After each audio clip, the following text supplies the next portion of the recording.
ሰላም ጤና ይስጥልን። ዛሬ በዓለም አቀፍ የፖለቲካ መድረክ እጅግ አሳሳቢና ትኩረት የሚሻ ጉዳይን ይዘንላችሁ ቀርበናል። በመካከለኛው ምስራቅ ያለው ውጥረት አሁን ካለበት ደረጃ አልፎ ወደ አዲስ ምዕራፍ ተሸጋግሯል። ሩሲያ፣ ቻይናና ኢራን በመካከላቸው የፈጠሩት ወታደራዊ ትብብር አሁን ስትራቴጂካዊ ጥምረት ወደ መሆን ተቀይሯል። ይህ ጥምረት በምዕራባውያን ዘንድ የአዲሱ ሀያላን ጎራ ተብሎ የተጠራ ሲሆን በተለይም አሜሪካ በዓለም አቀፍ ደረጃ ያላትን የበላይነት በቀጥታ የሚገዳደር ኃይል ሆኗል። ይህ የምናየው ለውጥ እንዲሁም በንግግር ብቻ የሚገለጽ ሳይሆን በተግባር በምድር ላይ ግዙፍ የጦር መሳሪያ ዝውውር የታየበት ክስተት ነው። ባለፉት ጥቂት ሳምንታት ውስጥ እጅግ አስገራሚ መረጃዎች ይፋ ሆነዋል። ክፍት የሆኑ የሳተላይትና የበረራ መከታተያ መረጃዎች እንደሚያመለክቱት በሩሲያ በቻይናና በኢራን መካከል ታይቶ የማይታወቅ የጭነት አውሮፕላኖች በረራ ተመዝግበዋል። የሩሲያ ግዙፍ የጦር መሳሪያ ማጓጓዣ የሆኑት አይ-76 እና የቻይናው ዋይቲዮኒ አውሮፕላኖች በተደጋጋሚ ወደ ኢራን ወታደራዊ አየር ማረፊያ ሲመላለሱ ታይተዋል። ተንታኞች እንደሚሉት የእነዚህ በረራዎች ብዛትና ድግግሞሽ የሚጠቀመው ተራ የሆነ የትርፍ አካላት ዝውውርን ሳይሆን እጅግ ሚስጥራዊና ዘመናዊ የሆነ የጦር መሳሪያዎችን በድብቅ ወደ ኢራን እየገቡ መሆኑን ነው። ይህ ሚስጥራዊ የአየር ድልድይ አሜሪካ በባህር ላይ የምታደርገውን ክትትልና ማዕቀብ ለማለፍ ሆን ተብሎ የተቀየሰ ስልት ነው። ከእነዚህ ዝውውሮች ጀርባ ያለው ትልቁ ስጋት ቻይና ለኢራን የአውሮፕላን ተሸካሚ መርከቦች ገዳይ ተብሎ የሚጠራው ዲኤፍ-21ዲ ባለስቲክ ሚሳይል አሳልፋ ሰጥታለች የሚለው መረጃ ነው። ምንም እንኳ ይህ መረጃ እስካሁን በገለልተኛ ወገን ባይረጋገጥም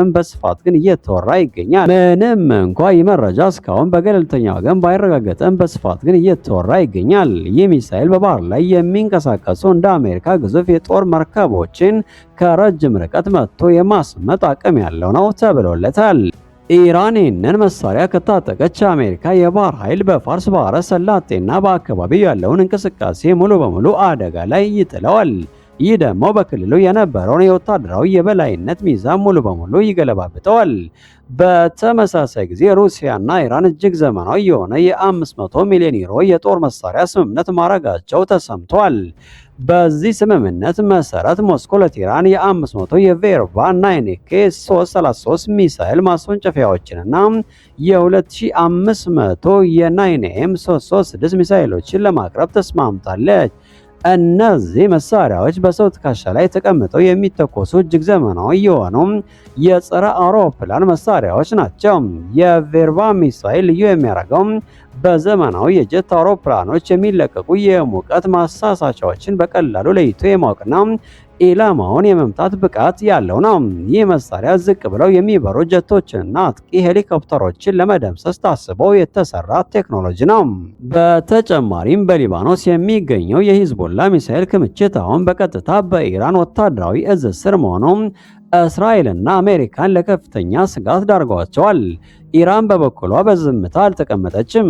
የኢራን አብዮታዊ ዘበኛ በቅርቡ ያካሄደውና ግዙፍ የባለስቲክ ሚሳኤል ሙከራ የሚያሳይ ቪዲዮ ለዓለም አቀፉ ማህበረሰብ ይፋ አድርገዋል። በቪዲዮ ላይ እንደሚታየው ሚሳኤሎቹ ከተለያዩ ተንቀሳቃሽ ጣቢያዎች በተቀናጀ መልኩ ሲተኮሱ ይታያሉ። ይህ ሙከራ በቀጥታ ለአሜሪካ የተላለፈ መልእክት እንደሆነ ይነገራል። በተለይም የአሜሪካው ፕሬዝዳንት ዶናልድ ትራምፕ በኢራን ላይ የያዙት ጠንካራ አቋምና ዜሮ ኢራን የማበልጸግ ጥያቄ በኢራን በኩል ውድቅ ተደርጓል። ኢራን ማንኛውም ጥቃት ቢሰነዘርብን የአሜሪካ የጦር መርከቦችን እናሰጥማለን የሚል ቀጥተኛ ማስጠንቀቂያ መስጠታቸው ይታወሳል። ይህ ደግሞ ቀጠናውን በዲፕሎማሲና በጦርነት መካከል ባለ ቀጭን መስመር ላይ አቁሞታል። በዚህ ሁሉ ውጥረት መሃል በኢራን ኢስፋሃን ግዛት የደረሰው የጦር ሄሊኮፕተር መከስከስ አደጋ ብዙ ጥያቄዎችን አስነስቷል። በኢስፋሃን ግዛት ዶርቼ በተባለ ቦታ አንድ የኢራን ጦር ማሰልጠኛ ሄሊኮፕተር ተከስክሶ 2 ፓይለቶች ሕይወታቸው አልፏል። የኢራን መንግስት ሚዲያዎች አደጋው በልምምድ ወቅት ያጋጠመ የቴክኒክ ብልሽት ነው ቢሉም በበይነ መረብ ላይ የተለያዩ ግምቶች እየተሰነዘሩ ነው። ብዙዎቹ ይህ ክስተት በአካባቢው ካለው ከፍተኛ ወታደራዊ ውጥረትና ከዚህ ቀደም በተለያዩ የኢራን ከተሞች ከተሰሙት ሚስጥራዊ ፍንዳታዎች ጋር የተያያዘ ሊሆን እንደሚችል ይጠራጠራሉ። አደጋው የተከሰተው ቦታ ለኢራን የኒውክሌርና ወታደራዊ ማዕከላት ቅርብ መሆኑ ጥርጣሬውን ይበልጥ አክሮታል። በአጠቃላይ አሁን እያየን ያለነው ነገር ቢኖር ሩሲያና ቻይና ኢራንን እንደ አጋር በመጠቀም አሜሪካንን በመካከለኛው ምስራቅ የማዳከም ስትራቴጂ እየተከተሉ መሆኑን ነው። ኢራን ዘመናዊ የሆኑ የመርከብ ገዳይ ሚሳይሎችና የሩሲያ የጸረ አውሮፕላን ቴክኖሎጂዎችን መታጠቋም ማንኛውም አይነት ወታደራዊ ጥቃት ለመከላከል ያላትን እቅድ በእጅጉ ያሳድገዋል። ይህ ደግሞ በምዕራባውያን ዘንድ ትልቅ ስጋትን ፈጥሯል። ወደፊት ምን ሊከሰት ይችላል? ዲፕሎማሲው ያሸንፋል ወይስ የቀጠናው ኃይሎች ወደ ግልጽ ጦርነት ያመራሉ? ይህ አሁንም ምላሽ ያላገኘ ትልቅ ጥያቄ ነው። ክቡራን ተመልካቾቻችን፣ ስለዚህ አዲስ ወታደራዊ ጥምረትና ስለ ኢራን ግዙፍ የጦር መሳሪያ ክምችቶች የእርስዎን አስተያየት ምንድን ነው? ይህ ጥምረት ለዓለም ሰላም ስጋት ይሆን ወይስ ሚዛን ማስጠበቂያ? ሀሳብዎን በኮሜንት መስጫው ላይ ያካፍሉን። ቪዲዮውን ከወደዱት ላይክ በማድረግ እና ለሌሎች እንዲደርስ ሼር ማድረጋችሁን እንዳትረሱ። አብራችሁን ቆዩም። ዛሬ በደረሰን መረጃ መሰረት ኢራንና ቻይና እጅግ ዘመናዊና አደገኛ የተባሉት ሲኤም 302 የባህር ላይ ተወርዋሪ ሚሳይሎችን ለመግዛት ከስምምነት ላይ ለመድረስ ተቃርበዋል። ይህ ጉዳይ በዋሽንግተንና በፔንታጎን ከፍተኛ መረበሽን የፈጠረ ሲሆን የአሜሪካ የባህር ላይ በአካባቢው ካለው ወታደራዊ ዝግጁነት አንጻር ሽያጩ ቀጥተኛ ስጋት ነው ተብሎ ፈርጇል። በዚህ ልዩ ትንታኔያችን የሚሳኤል ምንድነው? ለምንስ አሜሪካን አሰጋም? የቻይናና የሩሲያ እጅ በዚህ ጉዳይ ላይ ምን ያህል ነው? የሚሉትን ነጥቦች በዝርዝር እንመለከታለን።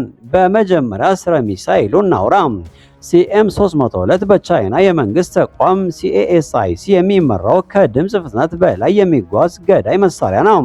ይህ ሚሳኤል እስከ 290 ኪሎ ሜትር ርቀት ድረስ ተወርውሮ ግዙፍ የጦር መርከቦችን የመምታት አቅም ያለው መሳሪያ ነው። የጦር መሳሪያ ባለሙያዎች እንደሚሉት የዚህ ሚሳኤል ልዩ ባህሪ ራዳርን የማታለል ብቃቱ ነው። ሚሳኤሉ ከባህር ወለል ጋር ተጣብቆ በጣም ዝቅ ብሎና በከፍተኛ ፍጥነት ስለሚበር ዘመናዊ የአየር መከላከያ ስርዓቶችን አስቀድመው ለማወቅና ለማክሸፍ ይቸገራሉ። ኢራን ይህን ቴክኖሎጂ ታጠቀች ማለት በፋርስ ባህረ ሰላጤና በሆርሙዝ ወሽመጥ የሚያልፉ የአሜሪካ የጦር መርከቦች በማንኛውም ጊዜ ለጥቃት ተጋላጭ ይሆናሉ ማለት ነው። ይህ ድርድር ላለፉት 2 ዓመታት በሚስጥር ሲካሄድ የቆየ ቢሆንም ባለፈው ሰኔ ወር በእስራኤልና በኢራን መካከል ከተከሰተው አጭር ግጭት በኋላ ግን ሂደቱ በከፍተኛ ፍጥነት እንዲቀጥል ተደርጓል። የኢራን ምክትል የመከላከያ ሚኒስትር መሱድ ኦራይን ጨምሮ ከፍተኛ የጦር መኮንኖች በቤጂንግ ተገኝተው ንግግር አድርገዋል። ምንም እንኳ የቻይና ባለስልጣናትና የዋይት ሀውስ ለጥያቄዎች መልስ ባይሰጡም ስምምነቱ ግን መጠናቀቂያው ላይ መድረሱን የውስጥ ምንጮች ያረጋግጣሉ። ይህ ደግሞ በፕሬዝዳንት ዶናልድ ትራምፕ የሚመራው የአሜሪካ መንግስት በኢራን ላይ የያዘውን ጥብቅ አቋም የበለጠ እንዲያጠናክር ያደርገዋል።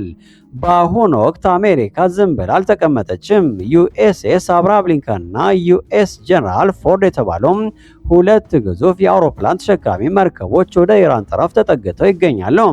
ይህ የአሜሪካ ወታደራዊ ክምችት በኢራን ላይ ጥቃት ለመሰንዘር ዝግጁነቱን የሚያሳይ ቢሆንም የሲኤም 302 ሚሳኤሎች መምጣት ግን የአሜሪካን ወታደራዊ እቅድ ሊያስተጓጉለው ይችላል እየተባለ ነው። አሜሪካ በኢራን የኒውክሌር መርሃ ግብር ላይ ስምምነት ካልደረሰች እርምጃ እንደምትወስድ በዛተችበት በዚህ ወቅት ቻይና ለኢራን የጦር መሳሪያ ማቅረቧ በሁለቱ ሀያላን ሀገራት መካከል ያለውን ፍጥጫ ወደ ለየለት ጦርነት ሊቀይረው ይችላል።